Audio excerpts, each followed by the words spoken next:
Good afternoon, and welcome to the Bipartisan Policy Center's event on the nation's response to the COVID-19 pandemic. My name is Anand Parikh, and I serve as BPC's Chief Medical Advisor. Today, the Bipartisan Policy Center's Future of Healthcare Initiative is releasing a new report with a set of urgent actions for the administration and Congress that would. You can now find this report at bipartisanpolicy.org. That's bipartisanpolicy.org. Since the beginning of the pandemic a year ago, there have been more than 25 million confirmed cases of COVID-19 and more than 430,000 deaths across this country, accounting for 25% of the confirmed cases and 20% of deaths worldwide. While cases, hospitalizations, and deaths have slightly decreased in the last few weeks, the numbers continue to be staggering. And now there is great concern that variant, more transmissible strains of the virus may become dominant over the coming weeks, leading to a further worsening of the pandemic. Today's report comes as President Biden's administration launches an aggressive effort to combat the pandemic, and Congress considers additional aid to bolster the public health response and jumpstart the economy. BPC's Future of Healthcare Initiative released its first report, A Bipartisan Prescription for America's Healthcare, in February 2020, offering practical solutions designed to make healthcare coverage more affordable without adding to growing system-wide health expenditures. Today's report was led by a bipartisan group of healthcare leaders, which included former Senate Majority Leaders Tom Daschle and Bill Frist, former Administrator of the Healthcare Financing Administration, now CMS, Gail Walensky, also Sheila Burke, Fellow, BPC and Strategic Advisor, Baker Donaldson, Jim Capretta, Resident Fellow and Milton Friedman Chair at the American Enterprise Institute, Dan Crippen, former Director, Congressional Budget Office, Peggy Hamburg, former Commissioner at the Food and Drug Administration, Chris Jennings, Fellow at BPC and former Clinton and Obama White House Senior Healthcare Policy Advisor, Risa Lavizza-Mourey, former President and CEO at the Robert Wood Johnson Foundation, Bill Roper, former Director of the Centers for Disease Control and Prevention, Ovik Roy, Senior Advisor at BPC and President of the Foundation for Research on Equal Opportunity, Mark Smith, former Founding President and CEO of the California Healthcare Foundation, and Lena Wen, former Baltimore City Health Commissioner. While today's report focuses on the immediate response to the COVID-19 pandemic, over the next few months, BPC's Future of Healthcare leaders will make additional recommendations on longer-term issues addressing future pandemics, including augmenting the public health infrastructure, bolstering healthcare capacity, improving federal interagency coordination during public health emergencies, reviewing federal healthcare coverage policies during the pandemic, and enhancing safety in congregate living facilities and in transitions to home and community-based services. Today's event will consist of opening remarks from Dr. Kathy Hempstead, Senior Policy Advisor at the Robert Wood Johnson Foundation, followed by remarks from Senators Daschle and Frist. This will be followed by a moderated discussion with co-chair Dr. Gail Walensky, Dr. Bill Roper, Dr. Mark Smith, and Dr. Lena Wen. At this time, we'd like to thank the Robert Wood Johnson Foundation for its generous support of this initiative and listen to some remarks from Kathy Hempstead. Hello and welcome. We're proud to support the group of the BPC Future of Healthcare Leaders, a bipartisan group that works together to reach consensus on important health policy recommendations. This group of leaders has been expanded this year and includes members with a broad range of valuable expertise and perspectives. I want to give a special welcome and thanks to our own Dr. Risa Lavizza-Mourey. Today's event addresses our nation's most urgent health crisis in many generations. The COVID-19 pandemic has not only created extraordinary challenges for our public health and healthcare systems, but has also exposed pre-existing vulnerabilities, most particularly the terrible burden of inequity. Today, you will hear our leaders' recommendations to policymakers regarding the most urgent issues in pandemic response. They include recommendations about testing, vaccination, surge capacity, supply chain management, aid to states and localities, and better measuring the racial and ethnic dimensions of this health catastrophe. Future work by this group will cover public health infrastructure issues and coverage and health insurance market reform. All of these areas have been made far more critical by the fact of this pandemic. I'm looking forward to today's event, and I hope you are too. And now I'll turn things over to Anand. Thank you. Thank you, Kathy, for those remarks. Now I'd like to introduce former Senate Majority Leaders Tom Daschle and Bill Frist. Both are co-chairs of BPC's Future of Healthcare initiative. They will be discussing the foundational principles behind today's report, as well as the overarching recommendations. Senators? Thank you, Anand, for your leadership on the COVID-19 pandemic, as well to Bill Hoagland and Marilyn Serafini and Dina McDonough and Catherine Hayes and the entire healthcare team at the Bipartisan Policy Center, and certainly to my fellow task force members who worked on this important report for over the past 6 months. Today, we're releasing 6 key recommendations for immediate action by the new administration and Congress to address the challenges of the current pandemic, with additional supporting recommendations under each one. As President Biden has said many times, we can't afford inaction, especially with more than 3,000 Americans dying from COVID-19 each day. Since the COVID-19 pandemic began, there had been no national comprehensive strategy to address this devastating crisis, which caused delays in our nation's response and far too many senseless deaths. That's why we're glad to see the Biden administration has released a robust national strategy for the COVID-19 response, issued a series of executive orders to implement the strategy, and called on Congress to provide additional funding to support activities such as testing, vaccinations, supply chain strengthening, and school reopenings. We're also pleased to see that many of the recommendations that we're releasing today in our new report align with the goals and actions that the administration's strategy implies. They also include additional details that we believe are important to implementing an effective and immediate response. Underlying our recommendations are 5 critical guiding principles that I'd like to review. First, political and public health leadership are central to successfully coordinating and managing a pandemic crisis. Looking back to the 1918 influenza pandemic, we learned lessons that could be translated across the century to today's public health emergency. The 1918 and the COVID-19 pandemics were and are highly political events. Leaders selectively chose what scientific results to recognize, and in some cases ignored science and downplayed the seriousness of the illness. Crowds continued to gather, cities shut down but reopened too soon, and people refused to wear masks. Successfully tackling a public health emergency of this magnitude requires federal leadership establishing a national plan paired with unified coordination and communications efforts across the country. Second, trust in science and a commitment to public health are paramount to making progress in fighting a pandemic. At the federal level, bipartisan leadership must support and elevate our nation's federal scientific guidelines, allowing science to guide the critical decisions in response to the COVID-19 crisis. Leaders must emphasize the importance of science and effectively communicate the scientific basis upon which public guidelines are issued, particularly those that require economic or personal sacrifice of the American people.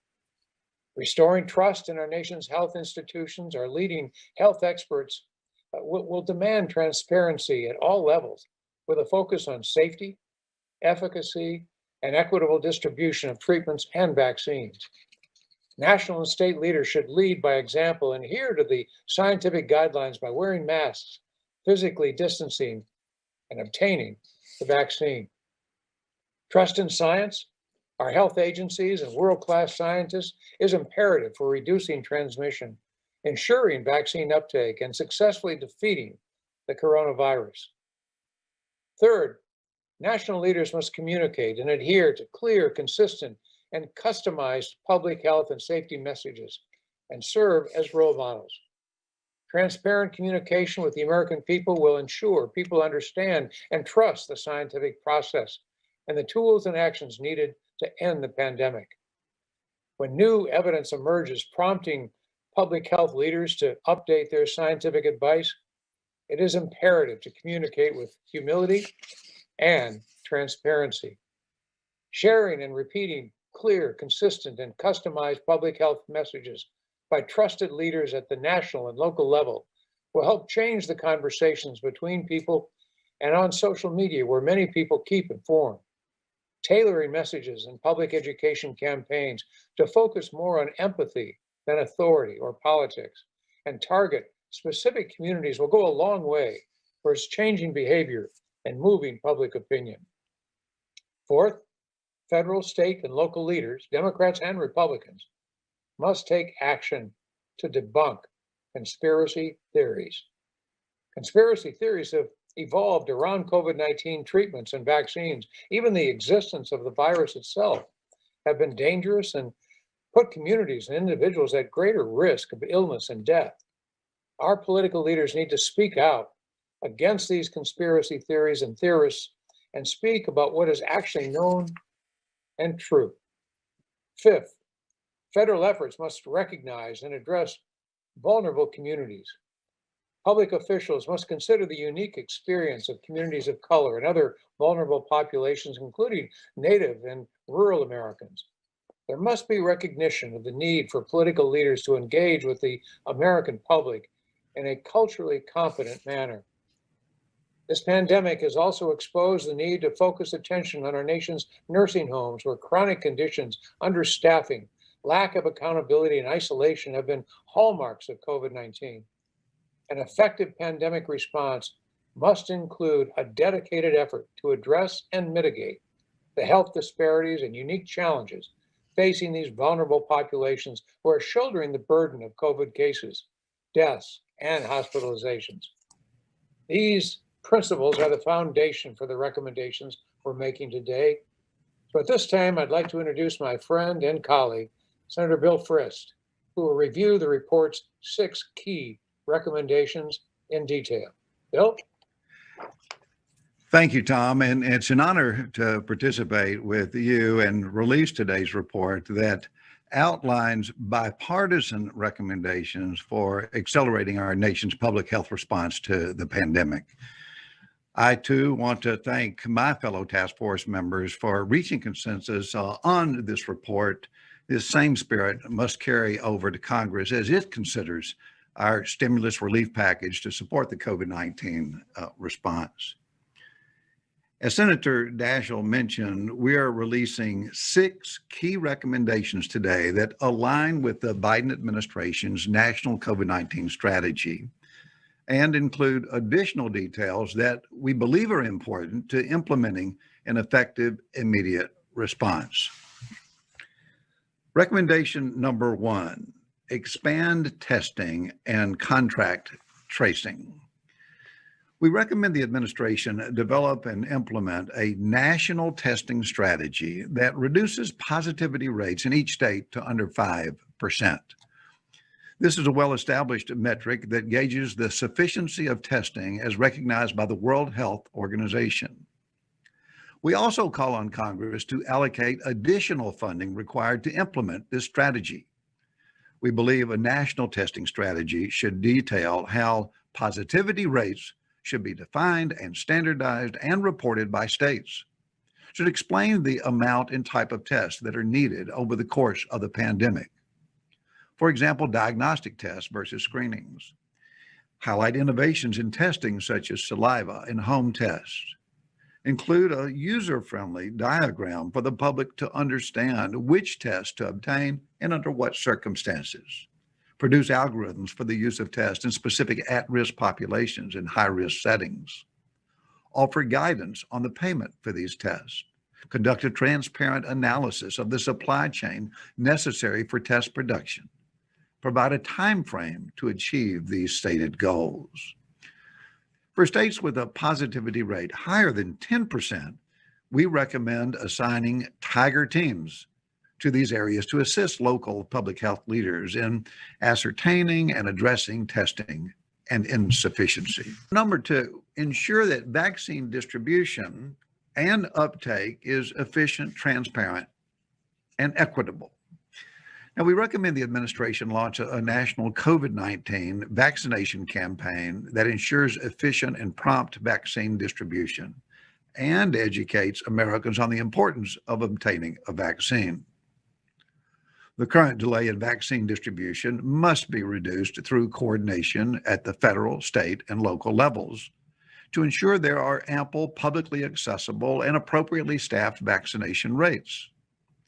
And federal assets, such as FEMA and the National Guard, should be deployed to support staffing and to build more community vaccination locations.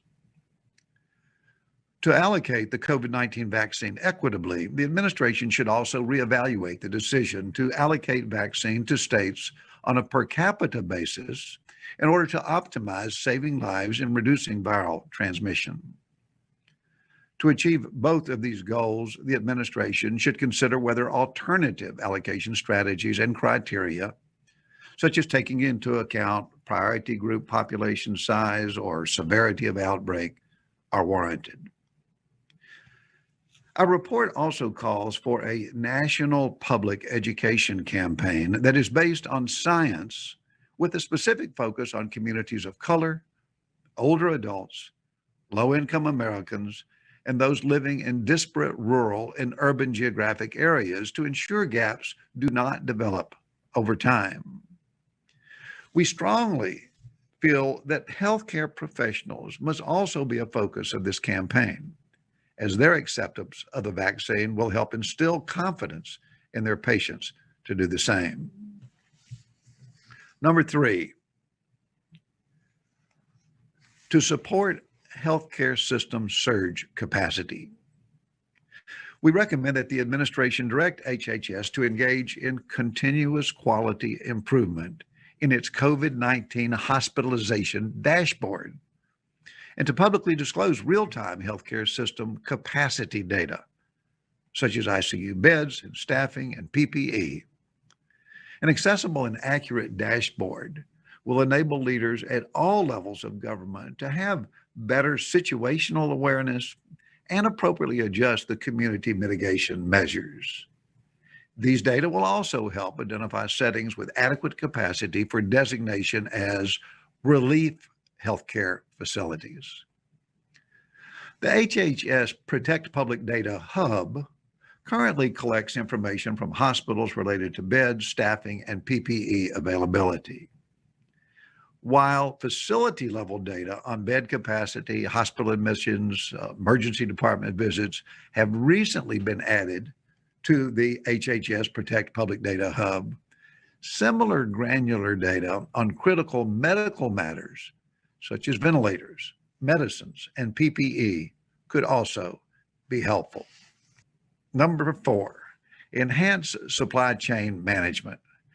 To improve federal supply chain management activities and ensure PPE and other critical medical materials are adequate, we recommend that the administration clearly define and publicly communicate the roles, responsibilities, and authorities of agencies at the federal level to better coordinate efforts to stabilize the supply chain, address supply issues rapidly, and ensure sufficient resources. We're pleased to see that the Biden administration has already conducted a gap analysis and identified a shortage of 12 critical medical materials crucial to vaccination, testing, and also including personal protective equipment. As we note in our report, this will help federal agencies in determining how to use the Defense Production Act to increase domestic manufacturing capacity. And number five, evaluate and address racial disparities. To ensure accurate race and ethnicity data are available to policymakers, Congress should provide the CDC with the authority to require states and localities working with healthcare providers to submit a race and ethnicity data on COVID-19 testing, cases, hospitalizations, and deaths on a regular basis. Currently, states report disaggregated data by race and ethnicity to the federal government on a voluntary basis. This change would allow policymakers to have access to consistent and comprehensive data for informing policy decisions addressing the allocation of critical resources. Given that some states and localities do not have the infrastructure necessary to conduct comprehensive disaggregated data collection, Congress should also include additional funding for the public health data infrastructure in the next relief package. And number 6, increase state, local, and provider funding. To ensure that state and local public health departments have the necessary resources to adequately respond to COVID-19, we recommend that Congress provide an additional one-time emergency appropriation for state and local public health departments to conduct contact tracing, surveillance, and testing activities, vaccine distribution, and to engage in the critical efforts to educate communities about the importance of vaccinations, to reduce vaccine hesitancy, and to improve vaccination rates. While Congress recently passed a significant relief package with substantial funding for critical public health activities, it did not include a direct, flexible allocation for state and local public health departments. Further, regularly monitoring state and local needs and available resources to address COVID-19's demands on their public health systems is critical in the near term, and equally as important for preparing for future public health challenges. Overall, safety net providers, state Medicaid programs, community health centers, and public health departments are all critical for mitigating the spread of COVID-19, as well as better addressing social determinants of health, improving access to care for those with chronic conditions, and reducing health disparities in communities of color. My colleagues and I understand that to combat COVID-19 demands bipartisan solutions. We know these proposals will enable the nation to make progress in stopping the spread of this menacing virus and its new variants and saving lives. Our recommendations provide the Biden administration and Congress with important details on how to implement an effective plan. They represent both Republican and Democratic ideas. An effective pandemic response must be bipartisan, with a focus on putting the health of the American people first. I now turn it over to Anand and my fellow task force members for our discussion. Senators, thank you so much for your comments. At this time, we'll move forward with our panel discussion with members of our Future of Healthcare initiative. I'd like to remind all attendees to submit questions using the live chat feature on YouTube or Facebook, or on Twitter using hashtag BPC Live. That's hashtag BPC Live. Gail and Mark and Lena, Bill, welcome. Thank you so much for joining us, and thanks for your leadership on BPC's Future of Healthcare initiative. So I think the first place to start is really, what is the major takeaway from your perspective with respect to this report? It comes at a pretty critical time in this pandemic, and also politically with a new administration, a new Congress. So maybe, Mark, we can start with you. What's the big takeaway from your perspective? Well, the word that I would emphasize is the word urgency. And I think in part because, as you heard Senator Frist say, bipartisanship is so important here. We've gotten used to there being a partisan divide in many matters in our country, but there's no issue around which there's more of a partisan divide than this. And we know there are highly partisan differences in people wearing masks, in people taking up vaccines, in people even believing that this pandemic is real. And so that's why a sense of bipartisanship and a sense of urgency is so important. You've heard about these new variants. I just want to point out we've really got two challenges. One is the challenge of the variants, but the other is the challenge of the logistics of getting this vaccine to people, no matter its efficacy. And I would point out that in November, there was an article in Health Affairs, the senior author was now the head of the CDC, that pointed out that in many ways, the implementation of vaccine distribution is as important or more important than clinical efficacy in terms of the success of a vaccination campaign. And so we have to have a sense of urgency, both about reinforcing these messages, making sure that they are reinforced in bipartisan fashion, and making sure that the implementation of this vaccine, which is so promising and helpful, really goes better in the future than it's going currently. Great. Thank you, Mark. Bill? A thing I would say, building on Mark's very good point, is we very much need now, in a bipartisan way, to come to agreement on a way of managing the entire COVID pandemic.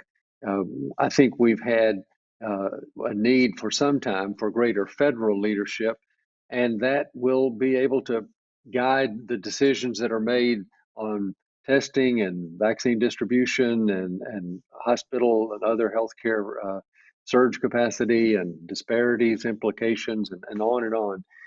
But we have to have a leadership from the national level to guide people's decisions, because if everyone is free to make their own decision at the state level or within some states at the county level, then we end up with mass chaos that only adds to the public's distrust of, can they really believe what's going on if it's so different from one county or one city to the next or one state to the next? I'm not suggesting that the federal government has all answers, but there's a very established and proven process for bringing experts together, debating, discussing things, coming up with agreed upon consensus, and then moving out to implement that. And that's what we so badly need right now. Great. Gail? I'm going to try and put what I think is important, a balance between the comments we've just heard. Bipartisan is clearly the word all of us are raising, and we all believe that. As important as a national policy is, and we have been lacking that, and that has not served us well, we're going to have to make sure we allow for the kinds of differences that will permit governors and local governments to best reach out to their people. There are different population mixes in each of the states with different needs. And we have to both make sure that there is a consistent overall message, but do so allowing for the fact that the flexibility still needs to be there in terms of how to outreach best, particularly to the communities that have been hurt the most. Our communities of rural individuals, Native Americans, those who are in the inner cities and in close housing conditions, people in nursing homes. Their needs aren't quite the same in each of those areas. And so we're going to have to make sure that in our rush to have a more consistent, coherent national message and strategy, we still recognize this is a very big country, very diverse, and what will be most appropriate needs to have some variation permitted so that it can really react to the community's needs in the most effective way. I think our 6 recommendations that the senators have mentioned attempt to do that, but we have to acknowledge this is going to be an important balancing act in order to get it right. And occasionally we'll make missteps and then we'll have to fix those and get those even better. Thanks, Gail. Lena? Yeah, I actually really want to piggyback off of what Gail mentioned in terms of the federal local dynamic, because I think sometimes when we talk about a national plan, it could be misunderstood as somehow the federal government wants to swoop in and do everything. And actually, I can tell you as a former local official, that would not be helpful, but that there is a balance here, exactly as Gail said. I think that there is very much a role for the federal government in doing things like synthesizing data. No local health official has the time to be looking at dozens, hundreds of new studies that are being done every day and coming up with policy recommendations. That's something that is best done on the federal level. Or things like securing testing, having enough PPE. We've seen what happens when hospitals are bidding against states, states are bidding against each other. It's the Hunger Games.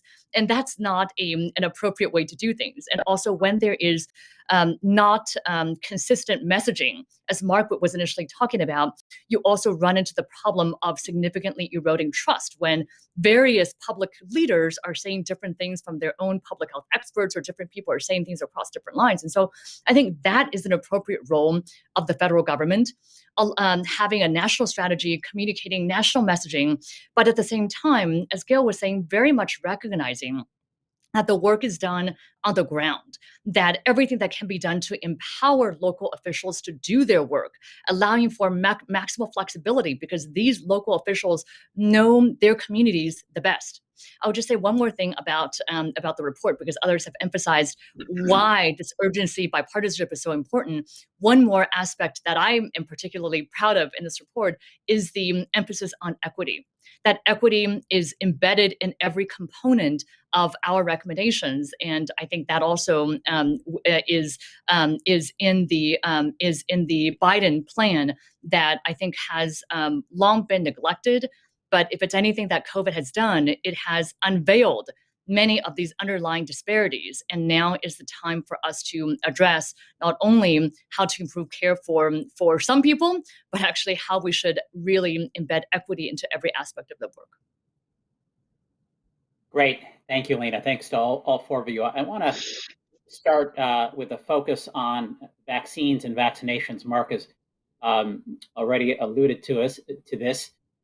A lot of issues ongoing right now. As of this morning, nearly 50 million doses of Pfizer and Moderna vaccine have been distributed across the country. Reportedly, about half of those doses have now been administered. There is some data lag, and certainly some states are holding back their second dose. President Biden has committed to ensuring administration of 100 million doses in the first 100 days. We understand that that's a floor and not a ceiling. We also know there's significant vaccine access issues across the country. There's, of course, background vaccine hesitancy ongoing. We know that the vaccination rate for white Americans is 2 to 3 times the rate of Black Americans. So many, many issues currently ongoing with respect to vaccines and vaccinations, notwithstanding the news this morning from Johnson & Johnson. Lena, maybe if you can start us off here, what is the way forward with respect to both vaccines and vaccinations?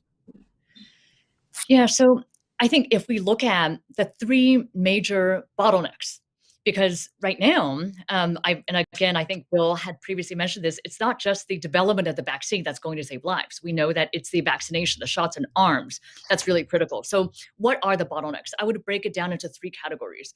1 is supply, 2 is distribution and administration, the last mile, and then 3 is vaccine hesitancy.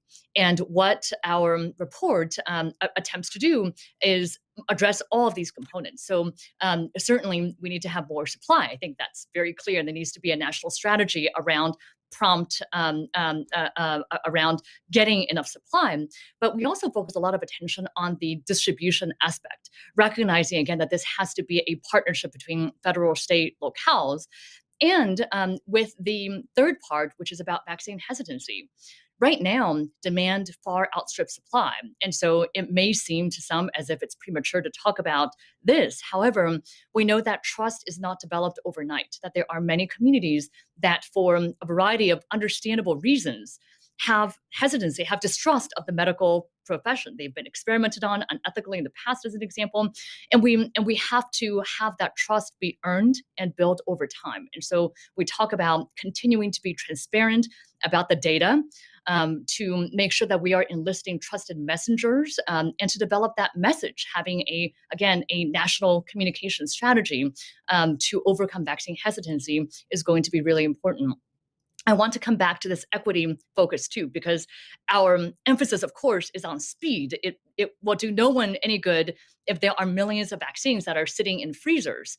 But we also have to focus on equity too. It cannot just be first come, first serve to whoever, because we know that if that's the case, unless there is an explicit emphasis on equity, those who are left behind are going to be left further without access to vaccines. And one of the components we talk about is getting data, that there needs to be tracking of who is getting the vaccines across race, age, income level, and geography, so that we can know what is happening with the disparities, and also so that we can target interventions accordingly. I'll just say that on my own behalf, I actually think that expediting the vaccine rollout right now is the number one focus for the Biden administration and for every person really across the country. We have these variants that are fast approaching. The CDC is estimating that the B.1.1.7 variant from the UK could well become the dominant variant by March. And we are facing these other variants that may not be very effective, or that the vaccine may not be very effective against. And so we're really in a race against time. Yes, we have to have the other mitigation measures, but I think getting the vaccine rollout to be as efficient, prompt, and equitable as possible, that should be our number one focus. Thank you. Gail, additional comments? Yes, well, this is going to be a time where we have to be careful not to get too caught up in the numbers game, because the easiest way to get the vaccine numbers up is to respond to the people who most want it, which tend not to be the people in inner cities, minority, those who have lower education levels. So it is going to be, as Lena had pointed out, very much this balancing of going to the targeted populations that we know are most at risk because they live close together in housing, because historically they have been badly treated or misled, because they have a predisposition to worry about the safety or efficacy of vaccines. The reports coming out now that the take-up rate for the workers in nursing homes, probably the single biggest contributor to the early mortality rate, that is in the nursing homes, are refusing to take the vaccines in very high numbers. Having very targeted approaches by people of trust in those relevant communities, reach out and try to both provide encouragement and assurance about the efficacy of the vaccine and the importance of people taking it as soon as it is possible. Bill Roper and I have both had the privilege of running Medicare and Medicaid, and we frequently have found in our past that it has been very hard to get programs that are directed to low-income population taken up in the numbers that we all want to have occur. So there is some experience in how best to reach out to communities that may be hesitant. It involves bringing in the Black churches and their leadership. And while now everything tends to be remote, people are still attending church services in large numbers remotely, in some places also in person. We need to make sure that it is not only the professional community that is involved in terms of medical care. That is very important. People have a lot of trust in their physicians and their nurses in general, but we need to reach out to all of the relevant communities, and particularly making sure that the minority and underserved communities which have been most at risk in this epidemic, are brought in to take advantage of what is really an amazing circumstance, which is 10 months, maybe now closer to 11 months, after the first indigenous case was reported in the United States sometime in February of 2020. We are approaching 3 vaccines that are available and millions of doses that are being produced. We need to jump on that and distribute it. But as my colleagues here have made clear, we also need to make sure that we reach out to the communities that may be most hesitant in terms of taking advantage of what we have. People like me are going to run and get their vaccines as fast as they can. We just need to make sure that those most at risk are encouraged by the people that are important in their lives to take advantage of these vaccines as well. Thank you, Gail. Mark, and then Bill. So I think the task here is to combine people who have cultural credibility with people who have scientific credibility. As Gail said, it's important that ministers and other community leaders reach out.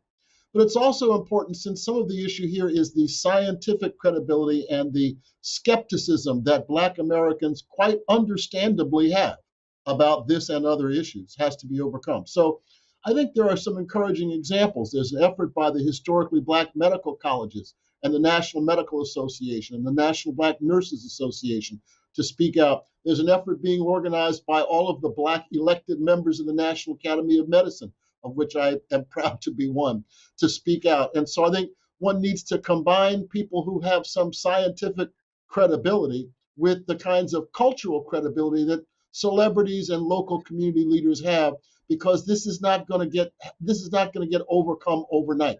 We should be realistic about the fact that the skepticism that is around in many communities, particularly the Black community and Latino communities, who are understandably hesitant to come forward to authorities, given the events of the last 4 years, that those things won't be overcome overnight. We're going to have to keep at it and make sure that we have consistent messages, because again, people have been fed a steady diet of misinformation and disinformation, and it will take a while before those things are overcome. It'll take consistency and repetition.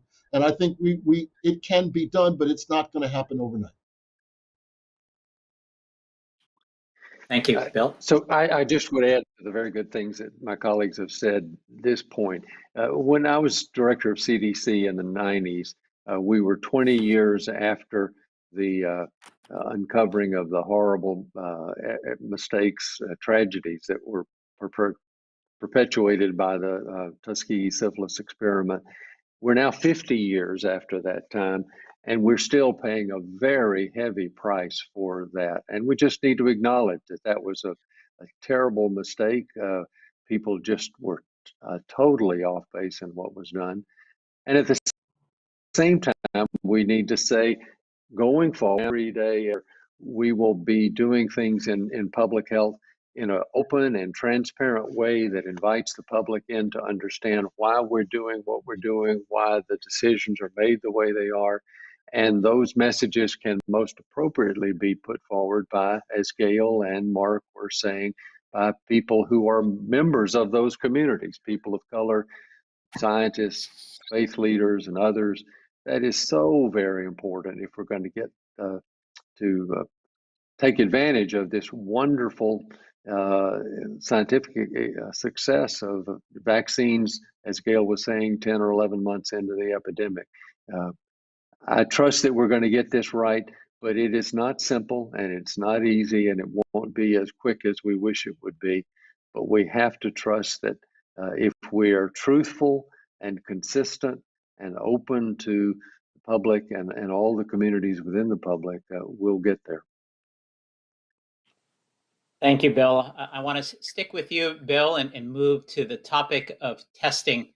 Obviously, during this pandemic, testing has been used in many different ways: PCR, molecular tests, rapid antigen tests, antibody tests. Where do we need to go with testing in this country? It's a focus of the BPC report. How do we maximize the utility of testing? And particularly, what's the role of testing to get students back in school and businesses up and running? Bill, you want to start us off? So yeah, what this report calls for is a national testing strategy funded by the federal government with partnerships with others to push forward the notion of testing and ultimately contact tracing and the epidemiology that undergirds all of this.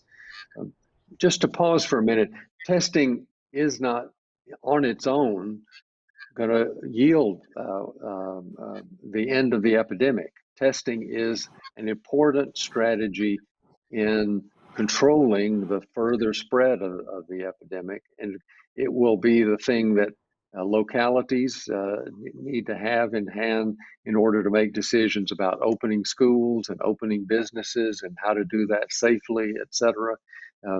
But it's an elemental notion in public health that you can't have a strategy for containing an epidemic if you don't know who's got it and who doesn't, and how to quarantine people who have been in contact with someone who is positive, and how long should that last, and so on. All of those questions are to be answered and guided by a consistent testing strategy, and that's what the report calls for. And if I could just build on what my friend Gail was making earlier, consistent does not mean vanilla all over the country. It means scientifically valid strategy that will be implemented in a thoughtful way across the country. It will be different in rural areas than it is in urban areas. It will be different in some communities than in others, but it all ought to be scientifically guided. One of the things the report talks about is how will this testing be paid for? And one of the things that we'd point out is for testing in broad communities, whether schools or prisons or in other locations, that ought to be a federal government responsibility. For testing in workplaces, businesses ought to pay for their workers to be tested. For people who need to be tested for healthcare reasons, their health insurance ought to cover that without a copay. And for people without health insurance, public resources ought to be used to cover the cost of testing. But it's important that we do this using the latest techniques for testing. And we will be discovering through the scientific process new and better ways of more rapid tests, more easily delivered tests, and we need to take advantage of those as they come available.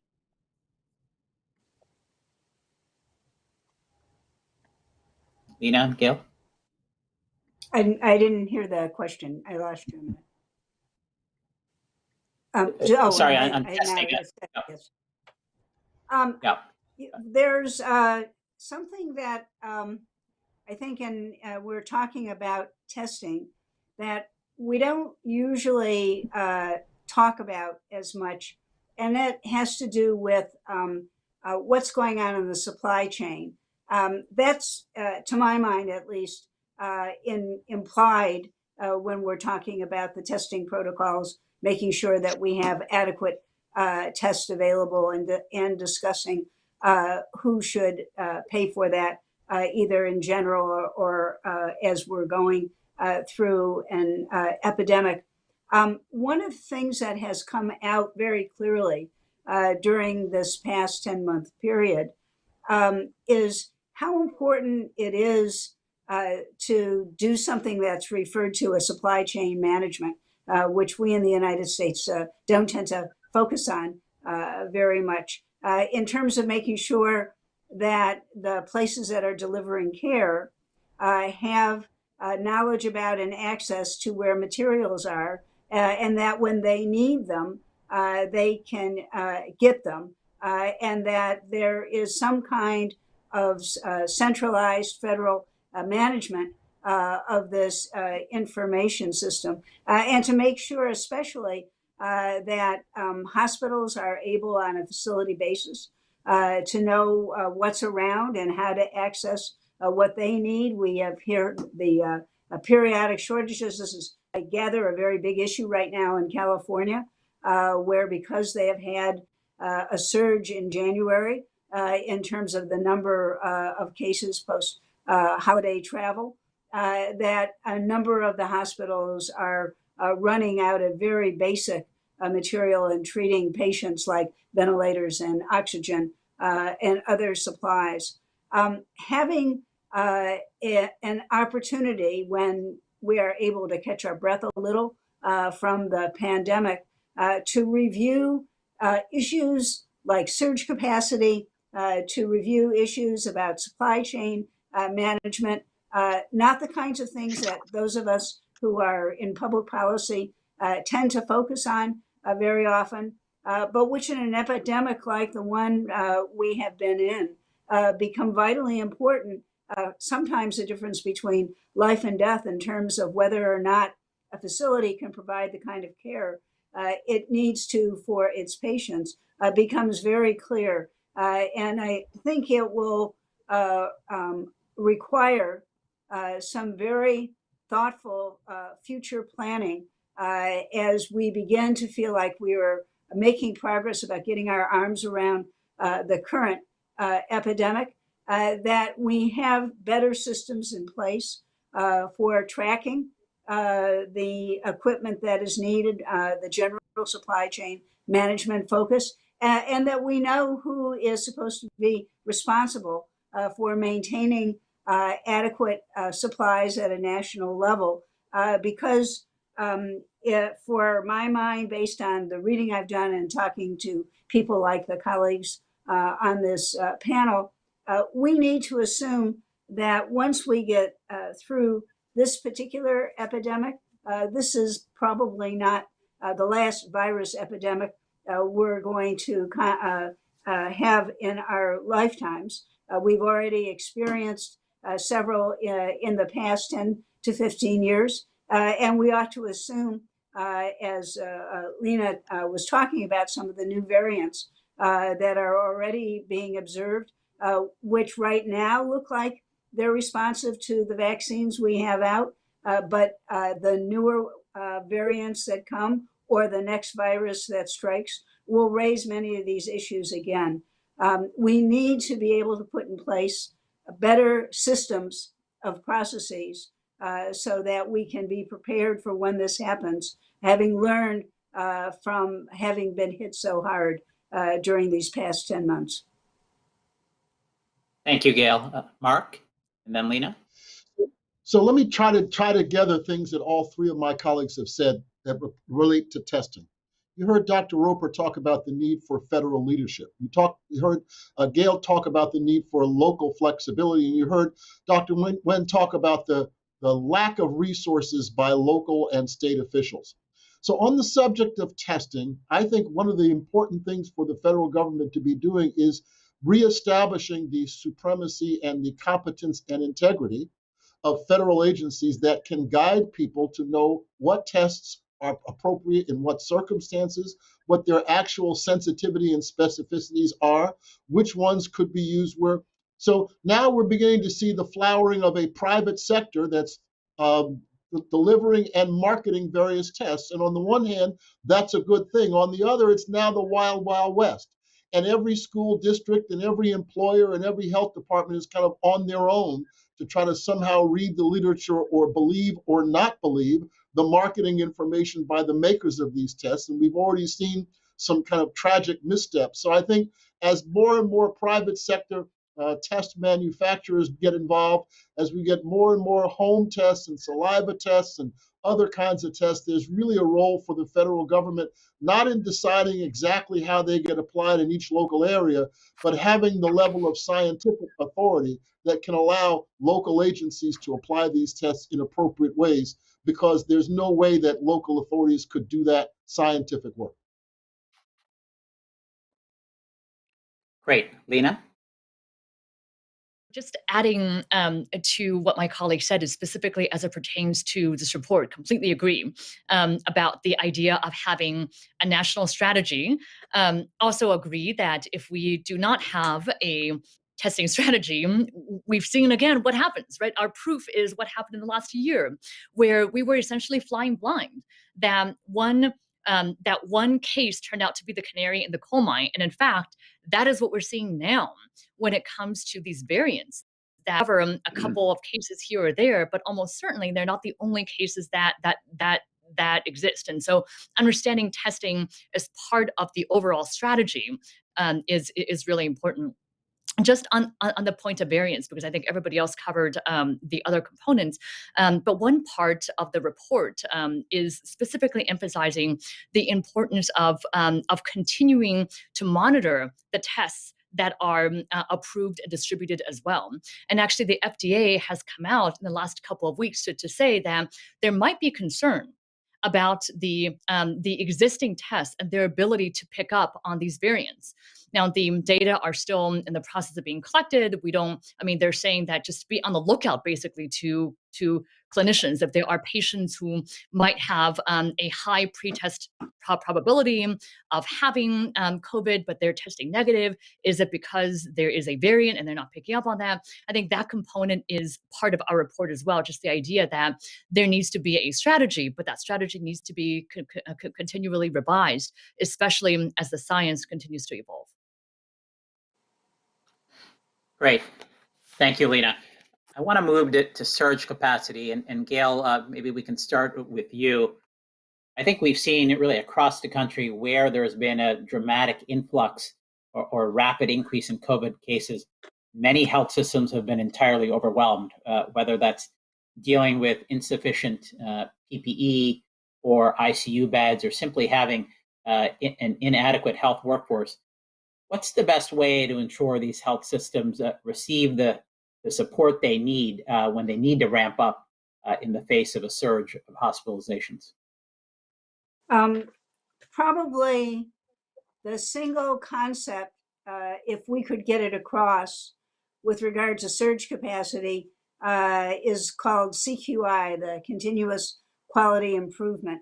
The whole nature of a need for surge capacity is to be able to go from what is an average efficient level of operation to ramping up in a hurry when you need to do so, but to understand that it would be unwise as caretakers of the nation's resources and probably impossible anyway to run at the level that is needed in the middle of a pandemic. And what needs to occur is to have a balancing between what's appropriate to run in general, in terms of hospital capacity, in terms of supplies, in terms of PPE, the personal protective equipment, in terms of other types of machines that are needed, like ventilators, et cetera, and how to ramp up quickly in the face of epidemics. And we're going to have that thought out better than we've had a chance to do.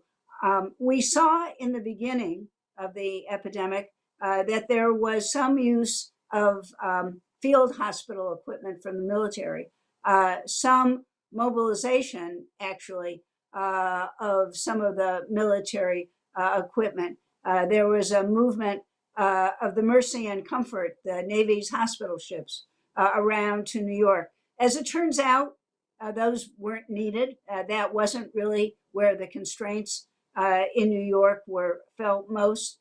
But it does remind people that we need, again, when we are a little further along this process, to think about how we should work in general, the average operational capacity that makes sense, and who should be responsible, single point person, for example, for the country, and who in various states and local areas ought to have this responsibility, so that when there is a need to ramp up in a hurry, we both have already designated the proper individuals, and we've put in place the kind of information that we would need at a facility level as to where we are. Now, some of this is already going in place.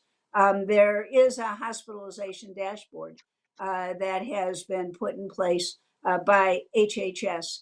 It doesn't have all of the information that we might now think is critical, particularly when it comes to minority communities and those that are being particularly hard impact by the current epidemic. So there have been some important steps along that process, but we really need how to think about the best way to be at an efficient operating capacity in general, and then who and how we are going to surge when we have sudden needs that require us to ramp up. I have long thought that this is a place where we ought to reach out to the military a little more quickly than we sometimes do. Sometimes we do in terms of Katrina or some of our other national disasters in terms of retired or active military people. They have had enormous amount of experience in terms of logistics. And for much of this, it really is a matter of having the best logistical supply that you can.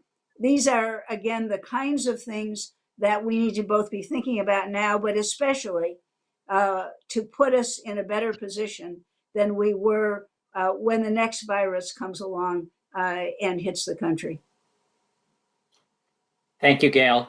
Mark? Yeah, so I think I agree with that. I think that I also wanted to answer two questions that have come from viewers, and I think the answer is the same. It's virtual care. So if our definition of surge capacity is doing things the way we've been doing them and moving people, that's one thing we need to do. But the other thing we need to do is to move information, not people. And that means not moving patients and not moving caregivers. So if you think about the role of primary care in this epidemic, every health provider pivoted dramatically to virtual care when it started. I don't think we're going to go back to the old way of doing things when the pandemic subsides. And if you think about responding in the future, part of what we need to do is to think long and hard about making permanent some of the waivers that we've instituted on a temporary basis that have to do with where people get paid, how they have to establish relationships, cross-state licensure, scope of practice, and other things that have allowed us to surge without moving people or patients into brick and mortar places. So clearly, one of the policy issues I think coming out of this is how can we use the increasingly capable capacity to monitor people at home with pulse oximetry and temperature and not have them come to the ER or the clinic, to be able to monitor people's conditions and to move expertise that may be needed in one place that exists in another place without expecting that person to get in a car and drive across the country. So I think unleashing the creativity of virtual care is part of how we can surge both now and in the future.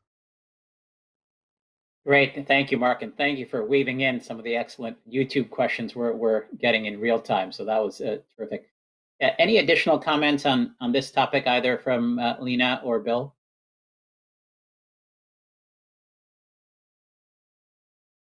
Okay.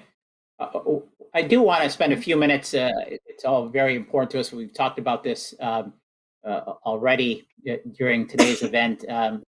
The important area of disparities, and we've talked about a number of different disparities, longstanding disparities in this country, whether it's race and ethnicity, rural, urban, income, but particularly honing in on race and ethnicity. I think we've seen during the COVID-19 pandemic, many of the same racial and ethnic groups experiencing the highest rates of chronic diseases or obesity or lack of access to care are in fact also a dramatically higher risk of COVID infection as well as mortality. And so Mark, maybe we can start with you. How do we begin to address these health disparities and then of course go beyond them, given the important role of the social determinants of health, and really address some of the health inequities that are at the root of these challenges? Well, in the early days of the epidemic, the kind of thing that one heard often was, oh, Black people are in the hospital more or dying more because they have more comorbid conditions, diabetes, hypertension. And of course, part of that is true, but that doesn't explain why Latino meatpacking workers have extraordinarily high rates, or why Puerto Rican or Dominican people who have to get to work on the subway in New York have high rates. So part of what we've learned about this is there's a non-random relationship between race, ethnicity, and the jobs people have in our society, the density of their housing, the number of generations that live together, and all those things have to do with your risk of this pandemic. So I think part of what it's taught us is that this is a complicated and nuanced issue. And for us to get a handle on it, we have to understand factors that go beyond kind of what's the race box on their patient form, understand where they work, how they get to work, whether they can work from home, as many of the people who are on this call can do, or whether their job involves getting on mass transit and being shoulder to shoulder with 600 other people packing the chicken that we eat and get delivered. So it's a complicated issue, but I hope that the pandemic has focused on it, has brought it to light in a way that really has never been quite targeted before. And I'm encouraged by the fact that one sees professional associations of every type, hospital systems, health plans, all appointing vice presidents for diversity and inclusion or EVPs for equity. And I think that's a good start. But the question remains, how can we follow up on this and actually stop admiring the problem and start elaborating solutions to make progress on it? Thank you. Very important. Lena? I love what Mark just said about not admiring the problems, because we have been speaking about disparities, but there's something that we can do. Actually, just to back up for a moment, because there's a concept in medicine that we talk about, which is acute on chronic. That actually reminds me of what's happening here, that we have an acute crisis, but the acute crisis is on top of underlying issues. There was a question from a viewer about what's the role of chronic illnesses, and everything that Mark said. So when we're talking about why it is that certain populations, Black Americans, Hispanic Americans, Indigenous people, are disproportionately affected by coronavirus, some of it is the conditions under which they live and work, living in multi-generational crowded housing where it's difficult to physical distance. Some of it is that people are essential workers who have not had the privilege of working from home and doing Zoom and physical distancing. Some of it also is underlying medical issues. You look at my city in Baltimore, 1 in 3 African Americans live in a food desert compared to 1 in 12 whites. Is it any surprise that African Americans are disproportionately affected by heart disease, diabetes, obesity, that then also are factors that predispose them additionally to having severe effects from coronavirus? And so I think that's the acute on chronic issue that we're talking about here, that it's actually not the virus that's doing the discriminating. It's all these other conditions, these social determinants that we have to turn our attention to. But I think sometimes, and I think Mark was alluding to this, sometimes when these issues are so big and so entrenched, sometimes there is a tendency to say, well, there's nothing I can do. If everything ties to one another, where do I even begin? But I think that's why our proposals of, for example, starting with the data are really important, because if you cannot identify the disparities, you don't know what to target. And I think there are short-term actions, even things like focusing on testing and contact tracing, and making sure that we have resources like vaccines that are equitably distributed. Those are short-term solutions that can make a big difference. While in the long term, also making sure to not lose the momentum that this moment has provided us to address these underlying disparities that have far predated COVID-19, but that COVID-19 has unveiled and unmasked. Thank you, Lena. Bill? Just would add that this is an opportunity not only to do the right things immediately, whether it's testing in a convenient and appropriate way, or tailoring messages in a culturally competent fashion, or delivering vaccine in a way that reaches underserved communities.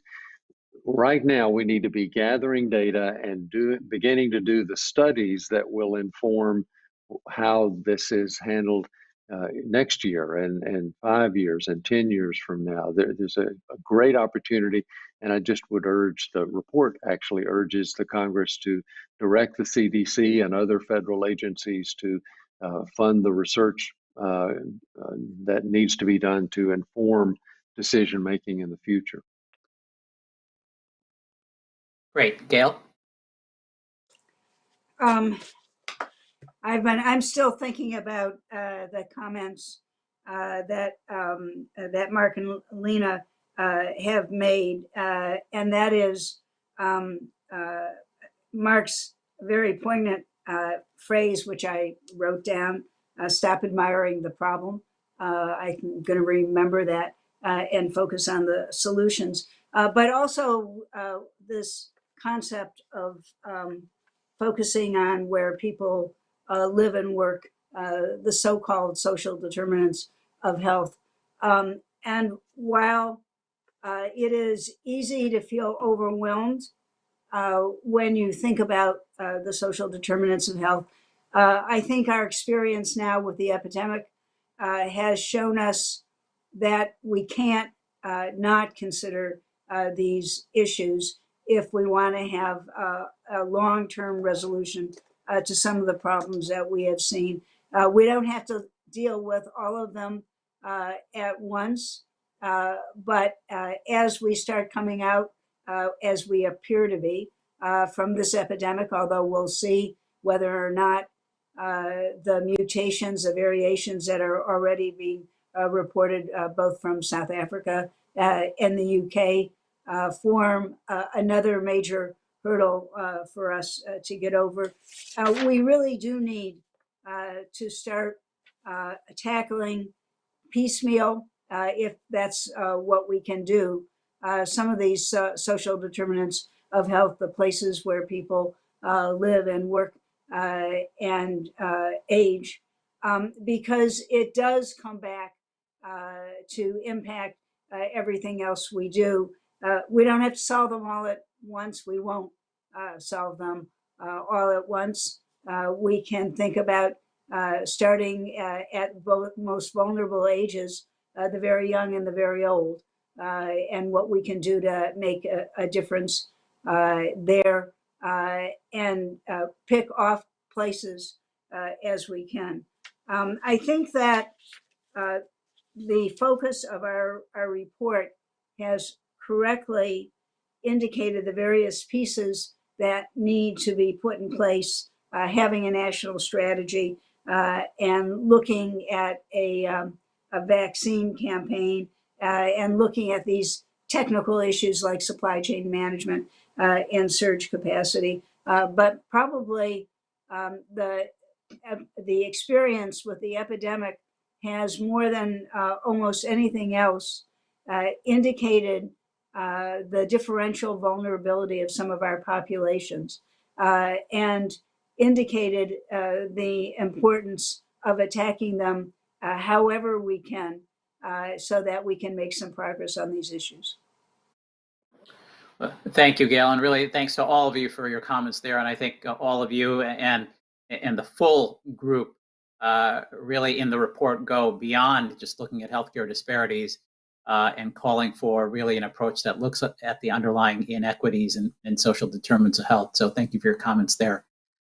There are some questions coming in from viewers that actually relate to the final topic we want to focus on, which is state and local funding. And Lena, maybe you can start us off here. As we know, state and local health departments have historically been underfunded, and many have not had the infrastructure to combat the pandemic. How do we ensure that particularly state and local public health departments have the resources they need, have the support they need to succeed? And then an additional question to all of you: beyond state and local public health departments, safety net providers, how can we best support them to do what they need to do during this pandemic? Lena? The lack of public health infrastructure is certainly one of these other issues that this pandemic has highlighted. Even before the pandemic, we have seen how state and local health departments are underfunded, under-resourced, and understaffed.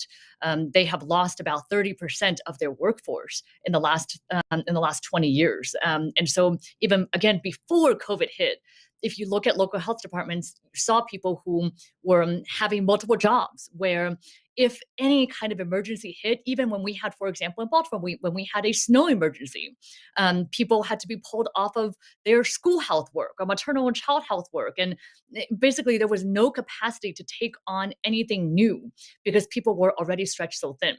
So you add on top of that, a pandemic that's not a one-time event. It's not like a hurricane that hits for a week and everybody's really busy for a couple of weeks. This is now lasting, as all of you, of course, all of us know so well.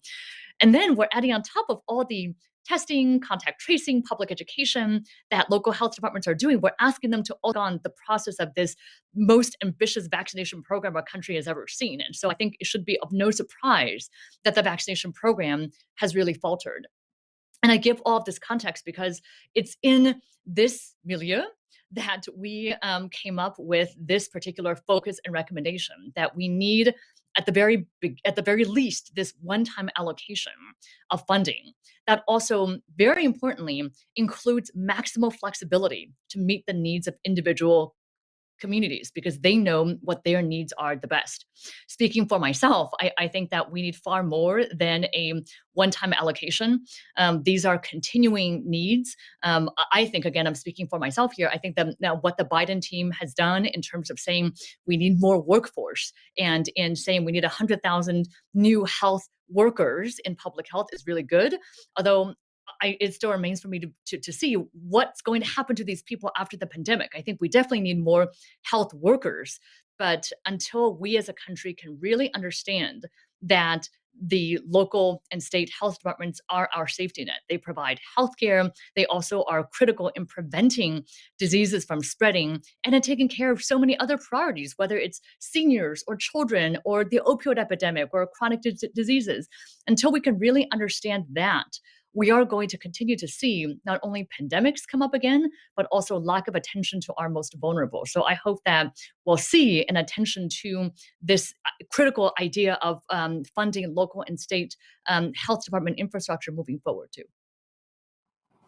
Lena, thank you so much. Bill, from your perspective, formerly Yeah. head of the CDC and importance of state and local public health. Yeah, I just would say, well, before I was CDC director, I was a local health director. That was my first job after my training.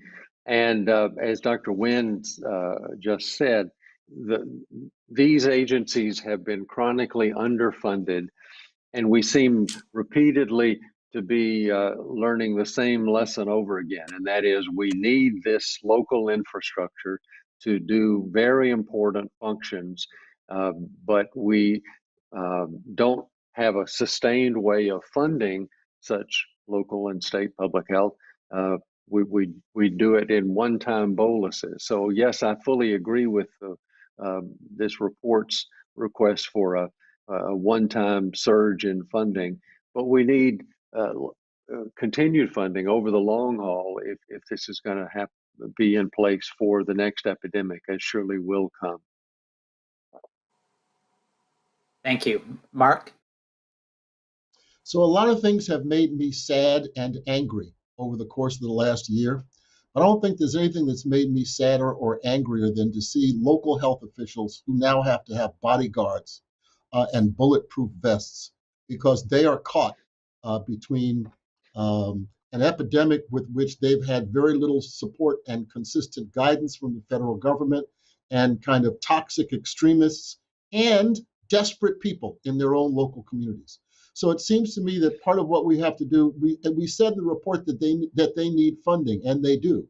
We also said that they need guidance from the CDC and the FDA on such things as testing and whether it's safe to eat outside or inside, because they can't face the mob without some science with which to guide them.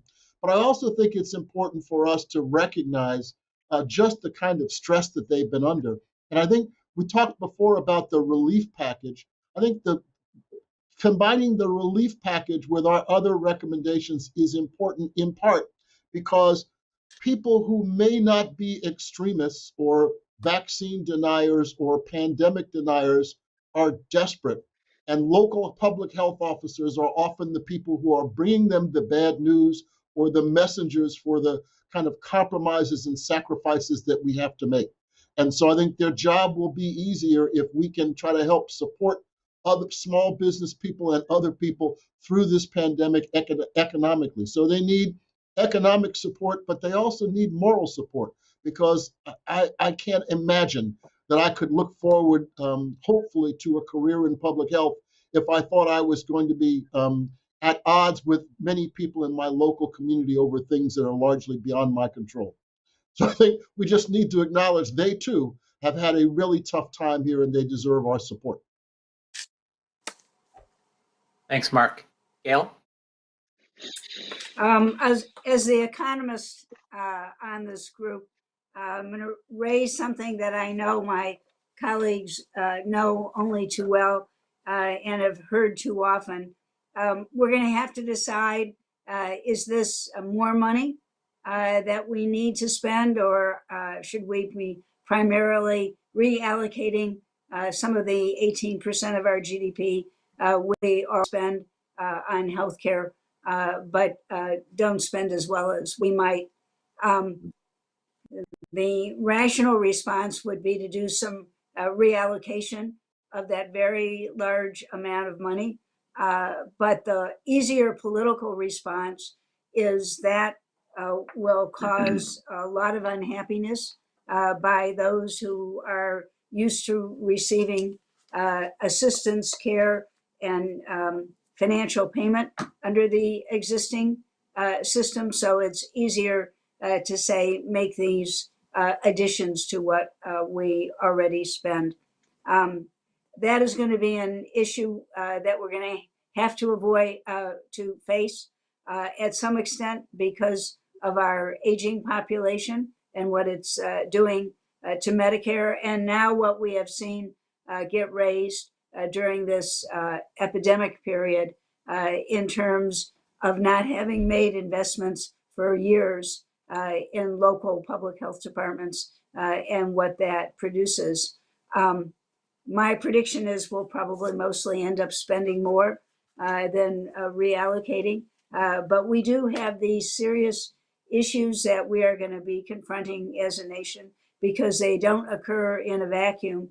They occur during the 2 decades. We're now actually on the second decade where all of the baby boomers are retiring. And at the end of this decade, we'll have managed to double the population on Medicare. So while we think about the critical issues of what do we do to better prepare for the next epidemic, that'll happen sooner than what I'm describing. We also have these major public issues coming at us, which is how are we going to provide healthcare for the doubling of the population on Medicare, which will have happened by the end of this decade. So many issues for our Bipartisan Policy Center to worry about going forward. None of these have easy answers. Gail, thank you. We're nearing the end of our time together. Maybe we'll go around and any final concluding remarks from each of you. Perhaps those remarks can be guided by 2 questions that just came in from YouTube. The first is, what do you foresee being the greatest obstacle in the near future in getting transmission rates under control? And then the second question from YouTube, given that we are seeing a divide in the perception of reality, which aligns heavily with the partisan divide, how feasible are bipartisan solutions? So if each of you want to make some concluding remarks and see if you want to try to answer some of those questions. Nina, do you want to go ahead first? Me first, you said? Sure. Or sorry, I didn't hear who you said, so I didn't want to miss. Yeah. Sure. Why don't you go ahead? Sure. Okay, sure. Hard to go first, but maybe harder to go last too, after everybody else. I'll just speak very briefly here and say that I think the urgency of this moment cannot be overemphasized.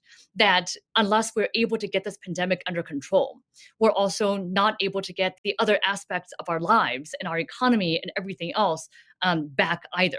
And I think there has been a tendency to say it's public health versus something else, public health versus schools, public health versus the economy. And I'm glad that this report is out there to lay out how we can focus on public health, get the pandemic under control, and that level of urgency is going to be critical to drive everything else forward too.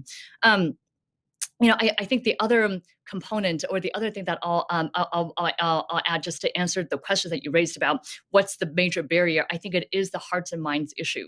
We do have a very divided, very polarized country. Mark, I think, mentioned earlier the pandemic of misinformation and disinformation. I think that's going to be our single biggest challenge of how can we convince people to stick with us just a bit longer, because we do have the end approaching. But it's going to take us a little bit more time, and how to get people to stick with us in the midst of so much divide is going to be really challenging. But again, that's why this bipartisan approach is so critical. Well,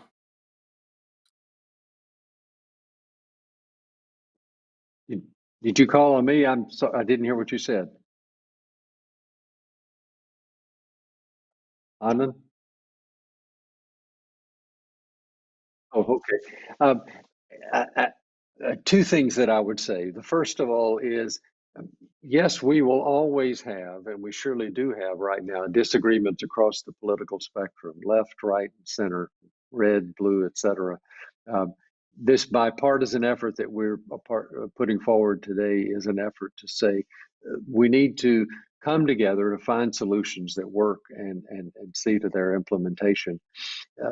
But my concern is about a different divide that we're having in our country, and that is between people who seek to be guided by the truth and those who are entirely devoid of facts and separated from reality. And I think we need to be putting forward efforts, not just in health and public health and whatever, but broadly speaking, efforts to get us to come to agreement on what the facts are and how can decisions be made in a process to be based on those facts.